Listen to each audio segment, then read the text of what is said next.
Hello, Bigfoot enthusiast. Scott here from Squatch America. And Hannah, domestic goddess, chief cook, and doggy mama in the paddy wagon. And tonight we are sipping not on coffee because it's too hot.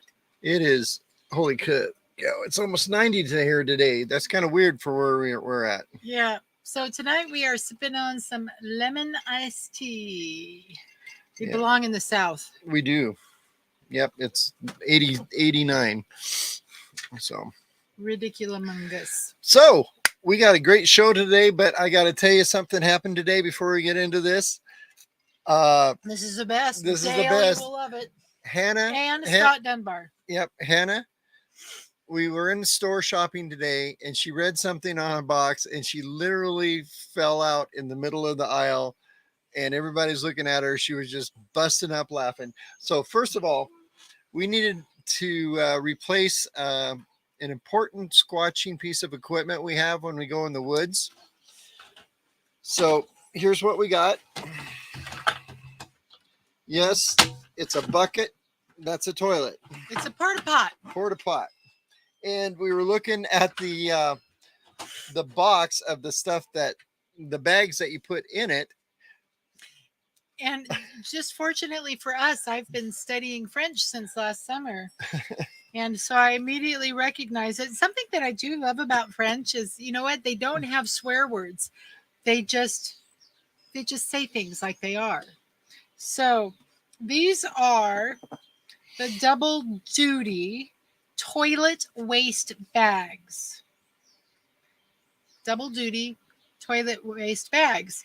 However, they're made in Canada, and you know, they're Quebecois. And in French, in Canadian, in Quebec and French, these are double duty sac de shits pour toilette. Yep. Sac de shits. I did lose myself. It was fantastic. So they just call it. There's sac de shits.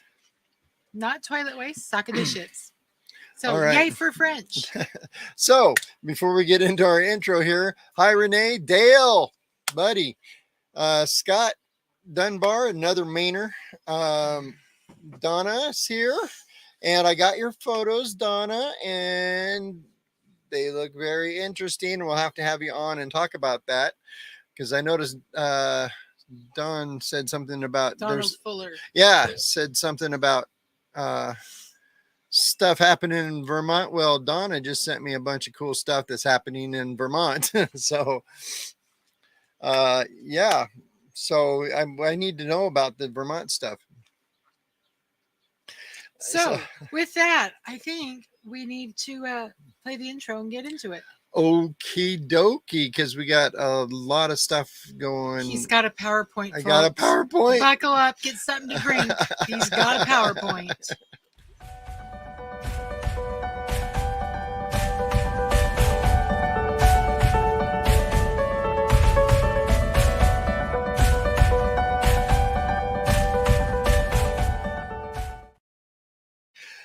All right. Yes, I have a PowerPoint. Let's get back to comments. Okay. So if we miss all your comments, I like to respond to all of them, but with the PowerPoint, it's super hard. So we see you. You're here. Hey, Donna and Dora and Dawn and Dave. Donna, Dora, Dave, Dale, Dawn. Wow. It's the D. Linda. It's the D squad tonight. The D squad tonight. Yeah. All right. Awesome. So here we go. Hey, Linda. Okay. Are you ready? Are you ready, Professor? Okay. So we have Professor. So we are been occasionally going over our top 10 questions that we get all the time on our different social medias and live. And we usually do this when we haven't had time to fully assimilate the stuff we've been researching or when we don't have a guest. And we've got a lot of research stuff that we're piling through right now from the last 3 trips. Yeah. Speaking of which, we've got a great show coming up. Dropping Friday. We went out squatching with one of you guys, and then we've got a 2-parter coming up after that from an exciting place that we just spent few nights at. And we are headed back into festival season. So there's that. All right. So look, here's the PowerPoint. So we're getting into the questions that we get. I'll have to get over here. And out of the top 10 questions, we are at number 8, counting down. And that question, look how fancy that was. Okay. nice word effect there, man. Yeah. Is Bigfoot related to the Nephilim? This is a very interesting question, and you would be surprised how often this comes up, because we get this question a lot, particularly from religious folks, to be honest with you. And it's so funny. You know, this word occurs once in the standard Protestant Bible. One time. Yes. It's like zero context. I know. Just said then they were there is about it. Yeah. So we don't even know what they are. Okay, So, I'm going to shut up now. So the question is Bigfoot related to the Nephilim? So we have to answer the question, what is the Nephilim? So, and where did we first hear this word Nephilim? Any biblical scholars out there? Hey, Michael, good to see you, man. Hey, Mike. Okay. And it is actually a Hebrew word. Nephilim means literally the fallen ones. I would be a Nephilim then. Yeah. Because I'm a fallen one a lot. Yeah, she falls down a lot. So before we go any further, I want to give a little heads up about what we're going to be going over tonight, and a little background that you guys may or may not know about Hannah and I. Okay. I'm Jewish. Yeah. I know about 4 Hebrew words on my own. Yeah. So, yeah, there's that. What are you doing? I just got a whiff of something. I don't know. The window's open and the fans are on. So, yeah. So, what you may not know about Hannah and I is in a previous chapter of our lives. That's the word I was looking for. I was going to say previous life, but that's a whole different situation. Anyway, so, but we are both ordained ministers, and we have both spent some time on Sunday morning behind the pulpit preaching. Actually, I've spent a lot of time doing biblical research. And when I first went into anthropology, actually, when I was first studying anthropology, I had originally went into school to follow biblical archaeology. And then I got so interested in the Native American cultural anthropology while I was in school. That's where I switched my study from that. And what you probably don't know about me is I am a geek. And I love languages, and I love Hebrew and Greek. And I actually, at one point in time, could look at Greek, ancient Greek, biblical text, Koine text, and translate it to English. I'm not quite so fluent anymore, but I was that fluent at one point in my life. So I love, when I am studying this stuff, I like to go deep into original languages. All right. So, and I noticed Linda said they're also called the Watchers, and we're going to get into that tonight too. Actually, there is a great novel by Stephen Lawhead called The Watchers. You might be interested in it. Just go check it out. Yeah. So we're going to be talking some biblical stuff tonight. I'm not preaching at you. So we're going straight to source text. Straight to source text. So it might get a little biblical, but it's for the greater good. This is kind of like a woo meets science. Woo meets science. Donald, oh, that's hilarious. Put that up there. He wants to start a Squatch-based religion following the text of Scientology. Are we going to invite John Travolta and Tom Cruise? Yeah, are we? I don't know. They'll just mess with things. All right, so we're going to get into some of this stuff here real quick. So we hear about the Nephilim from the Bible, and this other book called the Book of Enoch. We hear more about them, and both of these are backed up by these things called the Dead Sea Scrolls. If you're not familiar with the Dead Sea Scrolls, that was a huge interest of mine years ago. I did whole studies on them. The Dead Sea Scrolls were actually uh, um, untouched biblical texts that had not been found until, oh my gosh, 1960 something. 60 something, yeah.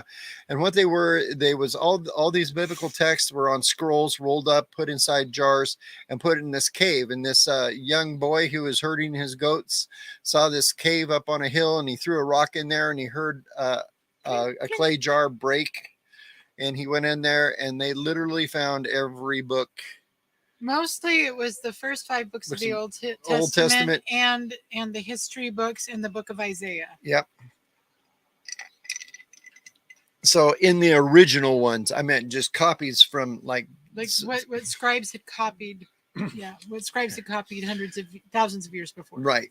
So in these books, in the Dead Sea Scrolls, they have this book called the Book of Enoch. Now, I want to explain where the Book of Enoch comes from in case you don't know. I can't believe we had that in the house. I know. I got one right here. I got a copy of it. I've had it for a while. But anyway, the Book of Enoch is a biblical text. Enoch is actually mentioned in the Bible. And it's a huge reference about him in the Bible. Let's see, where was it? It's in here. Chapter, I'm trying to remember where it was. I can tell you where it was. It's right there. I got it. Okay, you got it? So chapter 5, verse 23. Of what? Genesis, chapter 5, verse 23. Okay, this is the entirety of the mention of Enoch in the entire Bible. This is it. One sentence. And Enoch walked with God, and he was not, for God took him. Boom. No, you missed the sentence before that. Oh, was there? There was one sentence before that. Was there? Yes. And Enoch lived 60 and 5 years and begat Methuselah. Mm-hmm. And Enoch walked with God. Okay, so this proves that you have kids and you go walk with God. Exactly. So the Book of Enoch is actually a biblical text. Up until the King James version, and the Council of Nicaea. That was 8300 something. Yeah. King James version was 1,000 years later. 1,000 years later, this book was considered part of biblical text. Enoch, in case you didn't know, was Noah's great grandfather. That's who Enoch was. Noah from the flood. That was his great grandfather. And the Book of Enoch, we're going to get into that right now. Okay. So the Book of Enoch, I wanted to say, when they got together, King James got the scholars together and decided to hammer out what they thought the Bible really should be. That wasn't King James, honey. Sorry. What? King James. Oh, the Council of Nicaea. The Council of Nicaea. Yeah, that's what I said. No, you said King James. Well, it was basically the King James version of the Bible. It wasn't. Yes, it was. No, it wasn't. King James was King James in like the 1600s. Oh, okay. That's right. But anyway, they hammered out what the Bible. The Council of Nicaea hammered out what they felt the Bible was. And here's the thing, though. The Council of Nicaea produced what we know as the Roman Catholic version of the Bible, which is not the same as this, because your family is not Catholic. Yeah. This is the Protestant Bible, which is different than the Council of Nicaea Bible. So there are so many Bibles out there. Holy cow. Anyway. So I think the point is that during the Council of Nicaea, they took Enoch and went. Yeah, just chucked him. Okay. Yeah. So the Book of Enoch is ancient religious text attributed to the prophet Enoch, who's mentioned in the Bible, like I said. And He was the great grandfather of Noah from the flood, and blah blah blah. I just said everything that I had up here. But what's famous about Enoch is that, according to the Genesis sentence, he was taken to heaven without experiencing death. He Exactly. did not die. He is one of the three. It's three. There was Enoch, there was Elijah, and possibly the Apostle John have never known death. Mm-hmm. So say the mystics. So say the mystics. So, wait, what happened to my thing? I think I got backed up. You did get backed up. All right. Whoa. Do you need to get out and get back in? No, we're fine. Anyway. I just heard some thunderings outside. Yes, I know. We're about to get a thunderstorm. So if that happens in the background. So the Nephilim is mentioned in the Bible once. It's Genesis chapter 6, 1-4. Basically, they're talking about what the Nephilim are. What the Nephilim is basically fallen angels, to put it in layman's terms. Fallen angels that have fell to earth, and they thought that human women were beautiful, so they decided to marry them and have babies. And those babies were the Nephilim. I think probably in other traditions you might call the Nephilim demigods. Yeah, right. So the book of Enoch talks more about the Nephilim than it does in the Bible. In chapter 7, verse 1 and 2, they talk about the Watchers, which was already mentioned tonight. So the book of Watchers, 1 Enoch 7:1, and it says, and all the others together with them took unto themselves wives. We're talking about the fallen angels. And each chose for himself one, and they began to go in unto them and to defile themselves with them. And I'm not supposed to be talking about sex and stuff. And they taught them charms and enchantment, cutting roots, and made them acquainted with plants. Verse 2, and they became pregnant, and they bore great giants whose height was 3,000 ells. I don't know what an L is. Go back. You're laughing at who? At Nighthawk. Okay. There you go. You want to read the other two? Sure. Book of Watchers, 1 Enoch 7:3. The giants consumed all the work and toil of men, and when men could no longer sustain them, the giants turned against them and devoured mankind. And in chapter 15, verse 8, and now the giants who are produced from the spirits and flesh shall be called evil spirits upon the earth, and on the earth shall be their dwelling. So there's something in here that struck my brain. So these things are giants. Well, if we go back what Hannah said, she didn't know I was going to talk about this. These giants were 3,000 ells.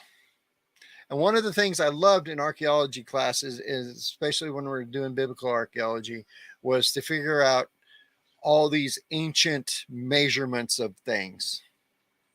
So what an ell is an ancient measurement, and it depends. It's about 18 to 25 inches. What it was is the length of your arm. That's an ell. So if these creatures say conservatively 18 inches, mine's probably longer than that. But how long's your arm? About that long? It's not as long as yours, just like my legs are not as long as yours, which is why I have to move the seat up when I drive. Oh, wait, her arm is 18 inches long. Well, how long is yours? Mine's 24. Ah, 6 inches. You got 6 inches on me. Okay. He has 6 inches on me. Okay. I keep trying to tell him that. Anyway, no, she moves the seat up in the car, and then when I go to get in, I can't get in. I have to move the seat back before I try to get in. Okay. So that makes these giants roughly between 3,000 and 4,500 feet tall. 3,000 L's would be equivalent to approximately 4,500 feet. Exactly. So if you take the literal text that says these are 3,000 L's. Okay, no. Okay, yeah. 3,000 L's, 4,500 feet. 4,500 feet. That's not 45 feet. That's So that makes the 4,500. Nephilim Bigfoot about that size compared to Godzilla, compared to a human. That actually makes sense with the story of Jack and the Beanstalk. Fee, fi, fo, fum. I smell the blood of an Englishman. So if Be we go, he alive or be he dead? Grind Are his you okay? bones to bake my bread. Actually, I'm now thinking about the Jack and the Beanstalk episode of Bewitched. yeah. So Let's get back to your awesome PowerPoint. back to my awesome PowerPoint. So, Yes, William, that is a darn big feller. that is a huge fella. So by taking those texts and plus what are Nephilim? It says in the book that they are evil spirits. Exactly. Which could be demons. But they're millennials. They're 3,000 No, foot tall. sorry, I couldn't demons. help myself. Even if we go back and look at the some of the ancient drawings, you know, you've got the people. I need my laser pointer. Boop. We got the people right here compared to the Nephilim. And it said that the Nephilim ate everything that the humans could produce. In other words, I meant they wiped out all the food. Do you that know what human I'm had. thinking? This, I said earlier that more likely they were demigods. We'd call them demigods, which is exactly this. This is striking me more as what we recognize like in Greek and Roman mythology, where you have all the different. You've got your primary gods and the upper pantheons, but then you have got all the demigods, and they're the ones that mess with humanity. And that's what I'm seeing these as, and because in Greek and Roman mythology, people worship those demigods, and the demigods were very capricious, and they would just kind of whatever they felt like doing, whether they were blessing humanity or breaking humanity, is whatever they wanted to do that day. And this is what strikes me more like that. Right, and that's and so and they're plus half human, half angel, for lack of a better term. They're fallen from heaven, and the book of Enoch actually goes into this. They said that God had taken Enoch and showed him heaven, and then dropped him back off for a while, and then took him to heaven before he died. But so this is what Enoch had experienced while walking in the heavenly realm. These fallen angels. Dara said the flood was sent to destroy Dora said the flood was sent to destroy the Nephilim. That's actually that's really common. One of the theories behind why the world was so evil was because of the Nephilim. Exactly. And they led men astray. Yeah, and I think there was something else I read. Where did I read that? It was something about how the 120 years came about was part of this story also. Why all of a sudden the long lifespan of man was shortened to 120 years was because of the Nephilim, and they didn't want the Nephilim living forever too. So So anyway, So it's like that. So my theory is, how long have we been on? Okay. Not very long. We're only 25 minutes in, and you've done 15 of your 17 slides. I know. I'm trying to slow down a little bit. Anyway, do we need a commercial? We need a commercial break. So, hey. So we'll come back to the scintillating topic of demigods and things. Before we wrap up the last couple slides. Dun, dun, dun. If you run out of stuff, I got plenty of stuff from the Klingon lady I listened to. From the Klingon lady you listened to. All right. So, no, Hannah watches this girl on YouTube, and I swear she's Klingon. She looks exactly like a Klingon. She's an alchemist. Klingon.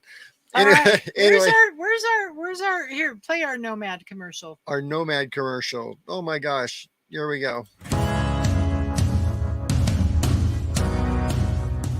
As we travel and search for Bigfoot, we use a lot of equipment that uses the internet to operate. Also, in our town hall meetings and live streams, we need a reliable connection. We use Nomad Internet. There's a link and discount code below, so join us and have internet access on the go.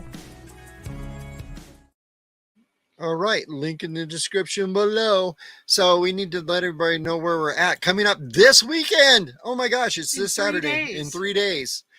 So, the Seeking Bigfoot train ride, Saturday, June 10th in Elgin, Oregon, following the Grand Ronde and Wallowa rivers as they tumble their courses and join together at Rondawa. Our Two Rivers ride is our standard trip, and the scenery is fantastic.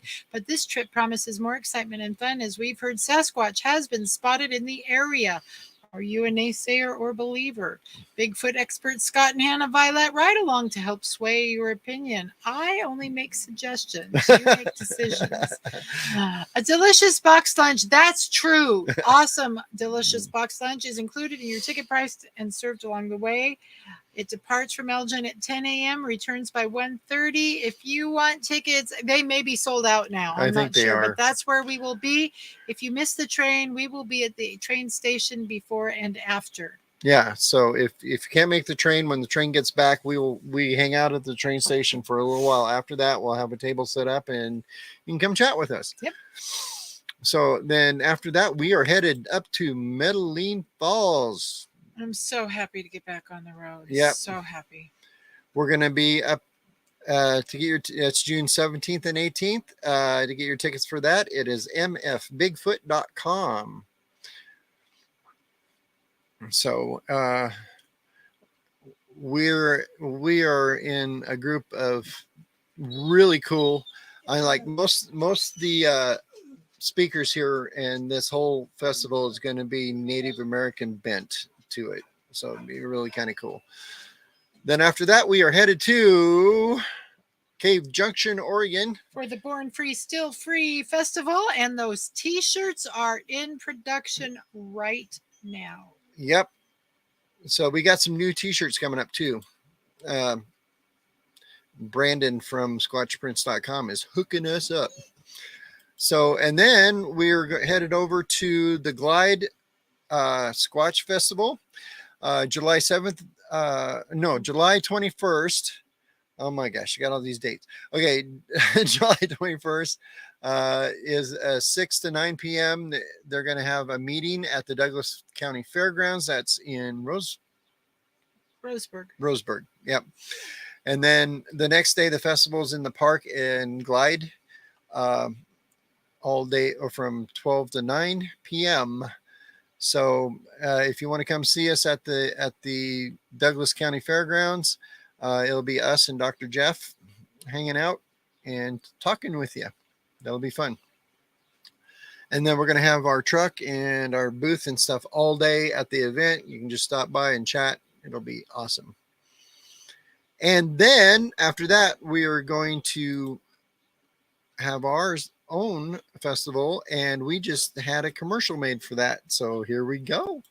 The second annual Blue Mountain Bigfoot Fest is coming to Baker City, Oregon, August 11th and 12th. Join us for a VIP dinner on Friday night featuring special guests Todd Neese and Michael Freeman, and a full day of activities on Saturday, August 12th. featuring speakers and vendors, our live radio broadcast, and a Bigfoot town hall. The Blue Mountain Bigfoot Fest is hosted by Squatch America. Find more information and get your tickets at SquatchAmerica.com. Ooh, fancy.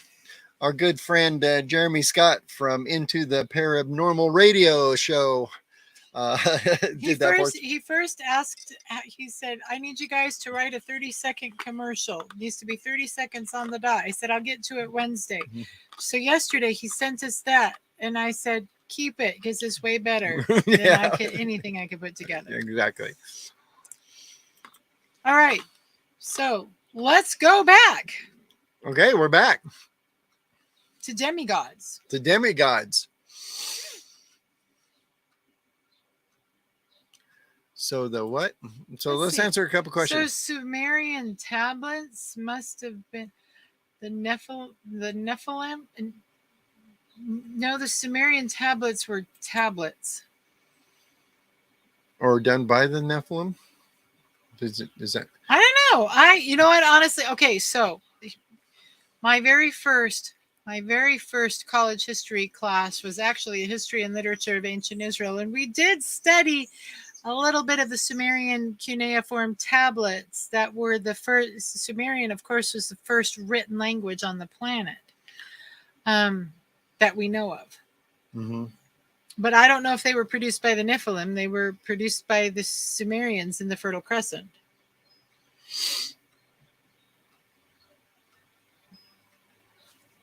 We honestly did not talk about the Nephilim in that class. No. It's a very What's the word? There's not, even with the Book of Enoch, there's not a whole lot of information about Nephilim. They are definitely a mythical being. Not that they weren't real. We don't know that one way or the other, but they've sparked the development of a story, which is what myth is. They've created the Nephilim inspired cultural stories. mm-hmm. And cultural stories or mythology is created to guide humanity to be better. Mm-hmm. So maybe the story is, don't be like the Nephilim. We don't want another flood. Exactly. The Sumerian tablets talk about being huge giants. Oh, okay. Well, okay. True. Well, but the Bible talks about Giants. and they talk about the first humans lived 1,000 years. And after the flood, that was cut to 120 years. And after the modern standard American diet, that's cut to like 70 years. We're killing ourselves. What are you looking for, preacher? Yeah, because it's right here in chapter 6, Genesis chapter 6, 1 through, I think, 7. Yeah.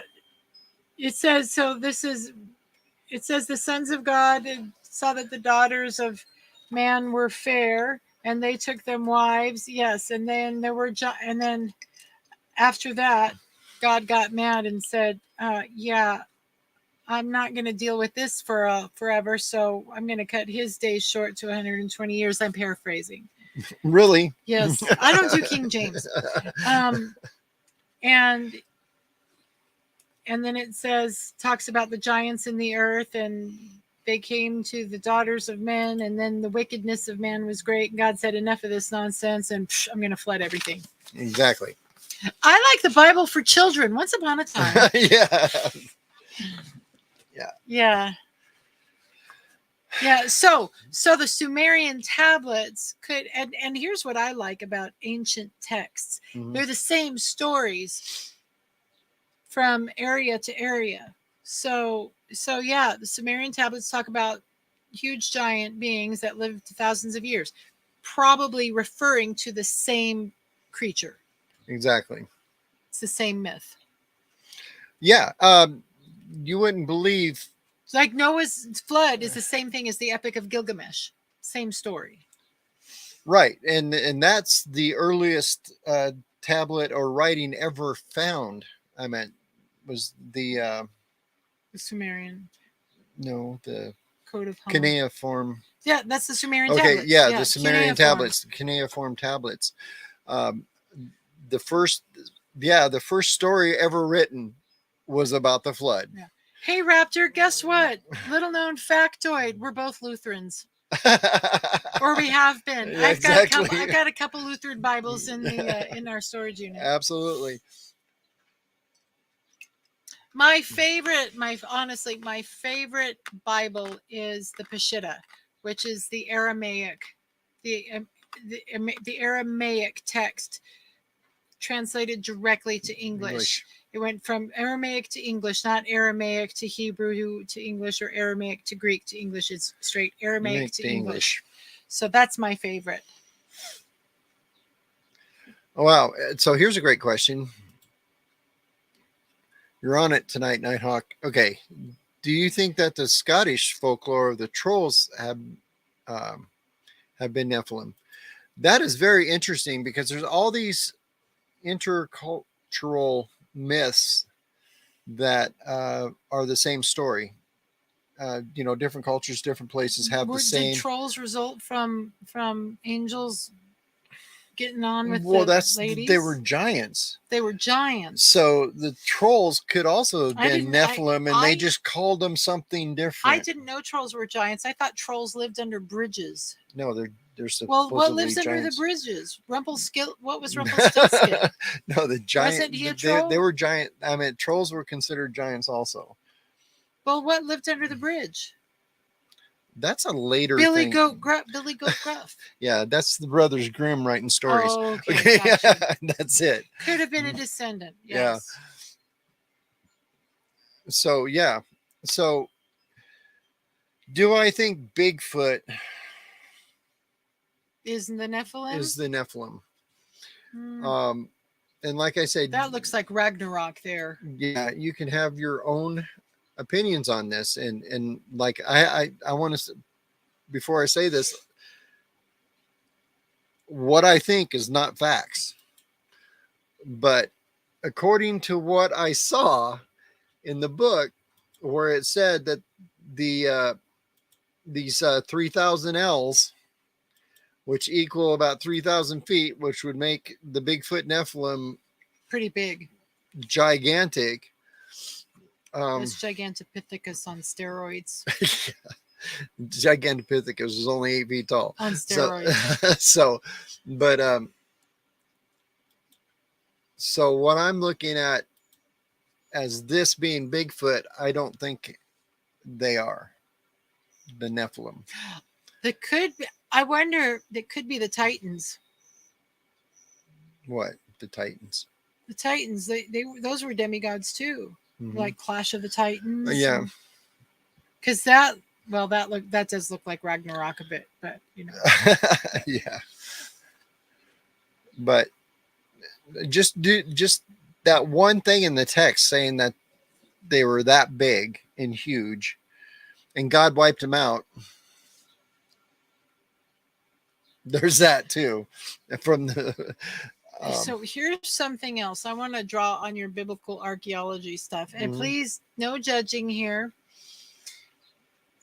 But creation science, if you want to put those two words together, creation science suggests that early man, because of the purity of the planet, the purity of the air, the unadulterated firmament, perfect diet, perfect physical condition. You'll remember this from what's his name, that early man was 8, 9, 10 feet tall, much bigger lung capacity, could run faster, jump. We were Steve Austin. Yeah. We were bionic. So here's a thought. What if Bigfoot is, well, go there, because I mean, Bigfoot, from what we understand Bigfoot to be, is another human species, but maybe it's a human species that's not physically toxified like we are. Mm-hmm. Does that make sense? Yeah, it does. Goliath was a giant, but he was not 4,500 feet tall. No, Sorry. he was not. They. But so was Andre, the giant. Yes, he was. He was what, 8, 9? He was 9 feet tall. He is. I can't remember. I'll have to look it up. Okay. Do you want to Google it? You want me to Google it? How tall was Andre the Giant?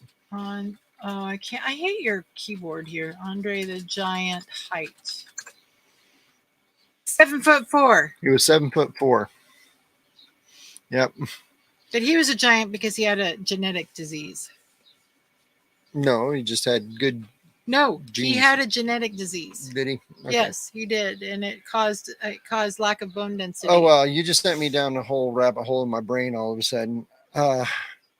Thanks, Dora. Anyway, There you go. So they're like the Guinness Book of World Record tallest man also had a genetic disease.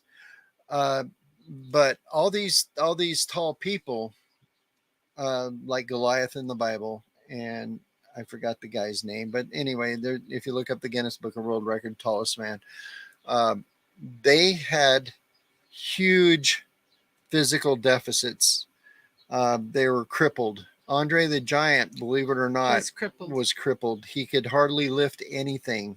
And so when he was huge, but had very little bone density. Right. And he had really bad back and really bad hips, really bad knees. And if you look at his body, he did not have solid musculature. He was actually very flabby. Yeah. And so he was younger. When he was younger, he played the Bigfoot actually in the $6 Million Man series.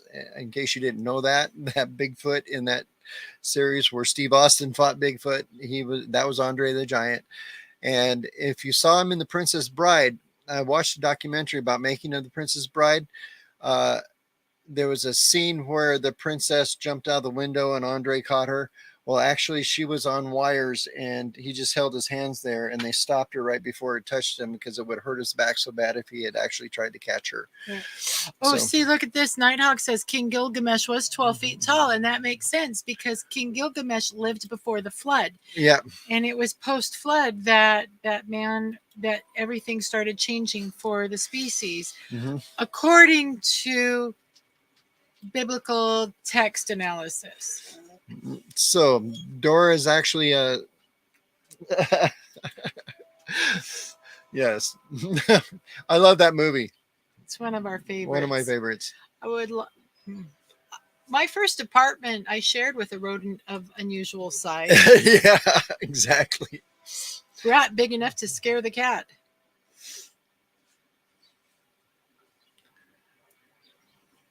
Raptor says that his grandmother was Lutheran. What? Okay. I don't know why you're sorry about that. Lutherans can be pretty cool people. Yeah. I like my Lutheran friends. He doesn't know which Bible she read, but she would tell me there was a race of people that lived in the mountains that grew really tall, not angels. Yep. That's cool. Let's see. What else? Andre was 7 foot tall. Came to the United States 1972.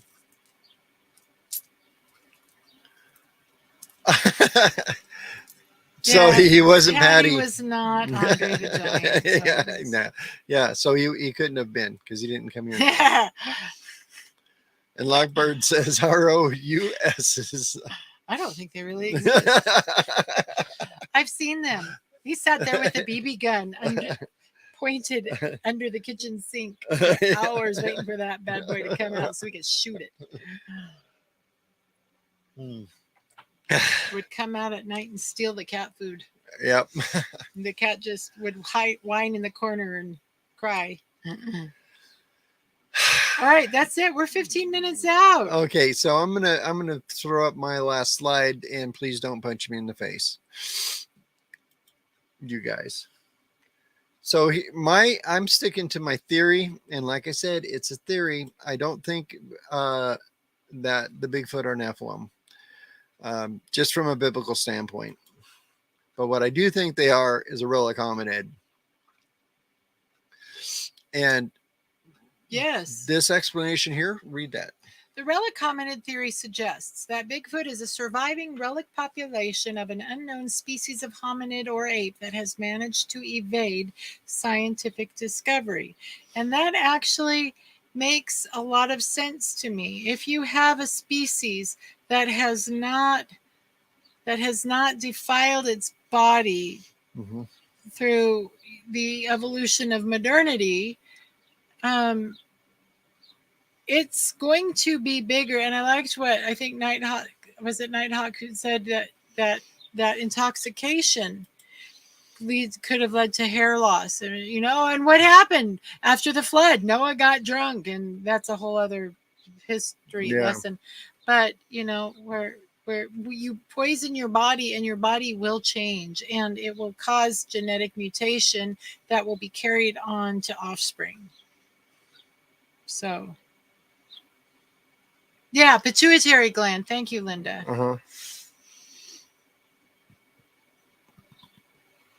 Okay.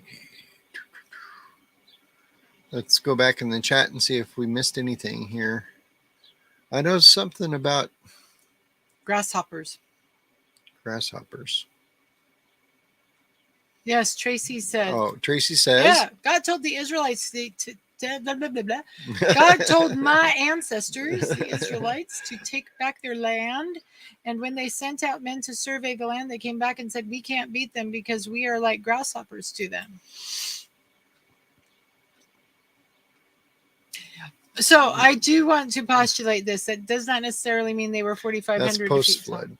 That is post-flood. If you stand up next to our animatronic Bigfoot, you will feel like a grasshopper, and it's only with the base, it's only 11 feet tall. So, and please remember, folks, that the Old Testament was written for a people that communicated through metaphor and poetry. So I will say right now, one of the reasons why I don't get into a lot of spiritual discussions is because most people cannot cross the paradigm divide from Western rational thinking to Eastern metaphorical thinking. And I think we find actually that issue is one of the reasons why Anglo culture and Native American culture have a hard time communicating, because Native American culture is also very metaphoric. They think in pictures, they communicate in pictures and in ideas. So here's an interesting question. Do you think angels are as big or bigger than Nephilim? You have opened a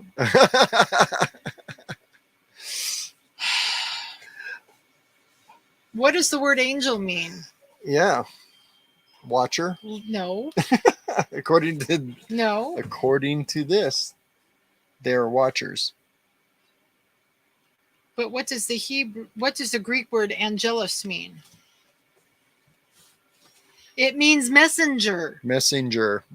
Yep. I don't know. Yep. I had an angel come to me when I was 18 years old. It was a cat. It came in response to a prayer, and I won't go into that, but I was feeling pretty desperate, and I asked God for something specific to sway my course of action, and within 5 minutes there was a black cat at my window, and that swayed my course of action in a healthy direction. So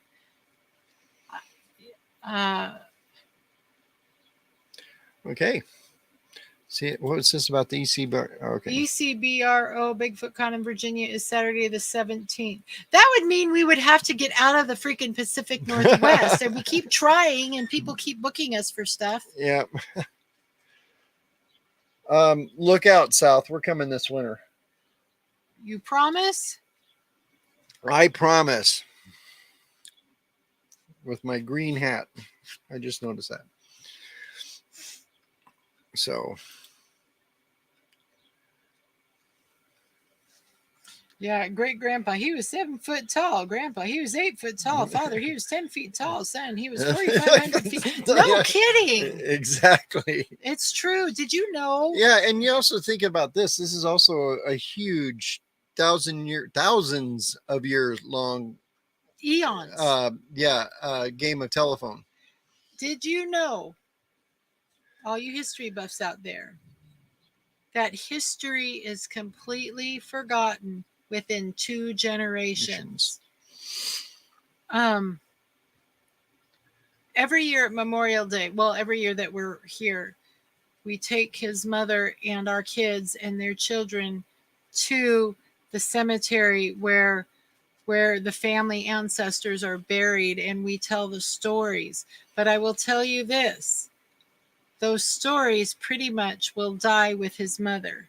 We have a sliver of them.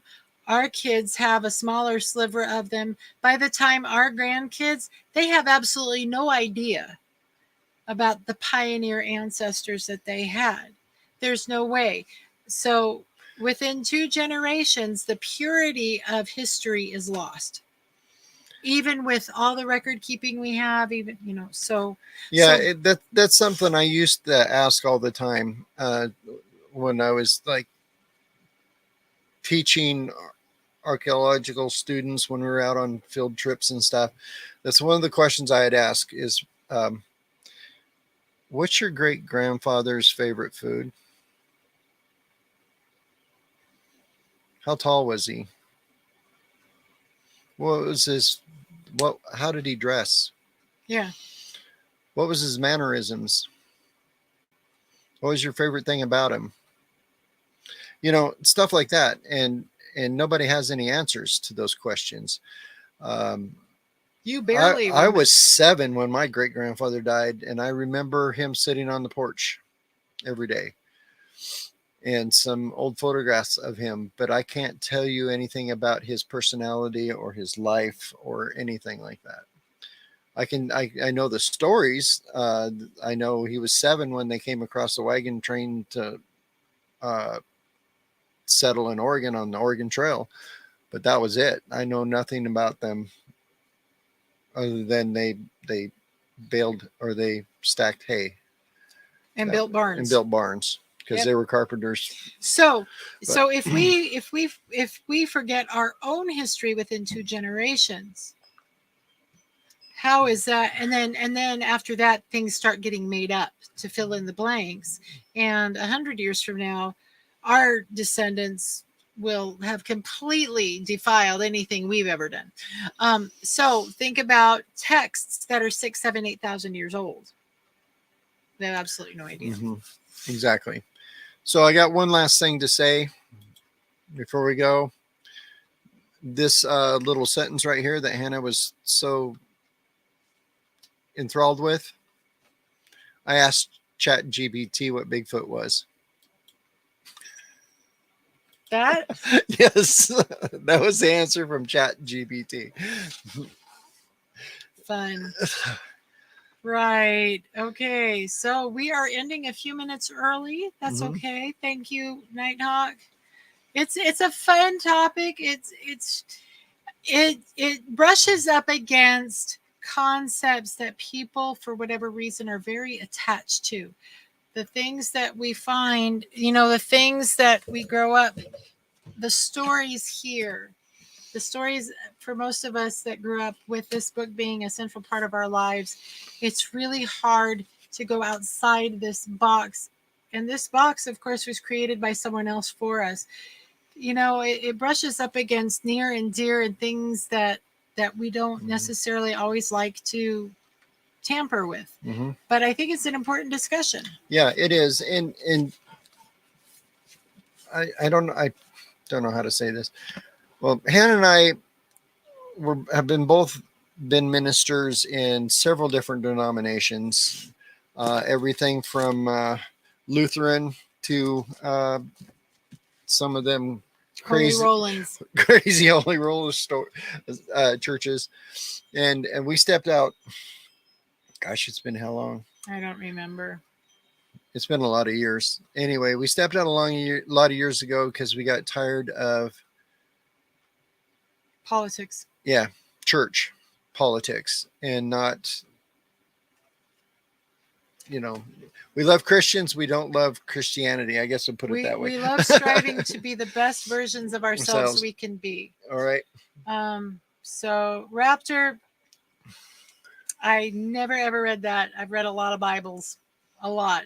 But, you know, hey, there are lots of stories, and people will take sacred texts and interpret them to fit the holes that they have. And that's just normal.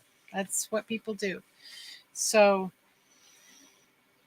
there is a story about the Philistines stealing, you know, they won a battle and they stole the women and children, and King David went and got them back. So did the Romans. Yeah. And so did, I guess, everybody. Yeah. You want to start Squatchology? Okay, I'm there with you. All right. All right. All right. So- I don't want to do a two-part of this. I'm tired, but I don't even know what we're doing. Oh, next week. It'll be the night before we'll be up in Medellin Falls. Mhm. We get there on Thursday. Yeah. What? Next week is next Wednesday. Ooh, next Wednesday's a travel day. We'll Yeah. be coming at you with something from somewhere. Don't know where. Yeah. I think it's a winery in the Tri-Cities somewhere. Cool.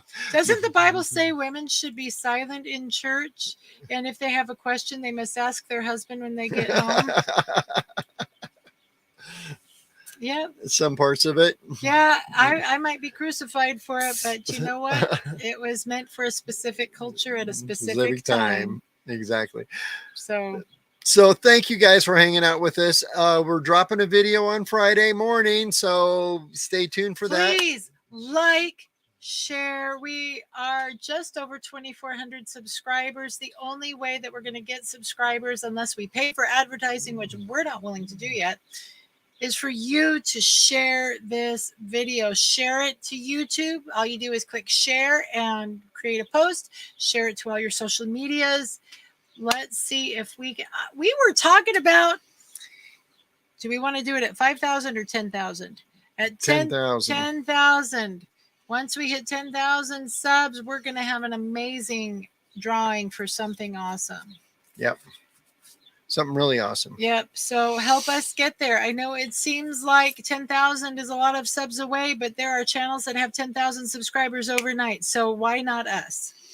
Exactly. So with that said, Our job is to investigate the unexplained. not to explain the uninvestigated. So again, please like, subscribe, share, go to SquatchAmerica.com, subscribe to our newsletter, buy all of our stuff. And until then, you keep watching. And we'll keep squatching. Bye now. Go out and find Bigfoot.